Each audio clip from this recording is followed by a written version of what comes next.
Hello বন্ধুরা, ধনেপাতার চাটনি বানাবো। ধনেপাতা নিয়েছি আর 4-5টা কাঁচা লঙ্কা নিয়ে রুটি সেঁকা ছাঁকনিতে টমেটো পোড়াতে দিয়েছি। 3টে টমেটো আর 2টো রসুন পোড়াবো।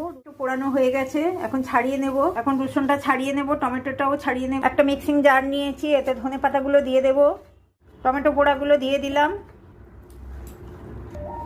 রসুন পোড়াগুলো ছাড়িয়ে দিয়ে দিলাম, কটা কাঁচা লঙ্কা দিয়ে দিয়েছি, বাকি ধনেপাতাটা দিয়ে দেবো। এখন একটু কম করে নুন দিলাম, পরে লাগলে দেবো। একটু বিট নুনও দিয়ে দিয়েছি, একটুখানি সর্ষের তেল দেবো।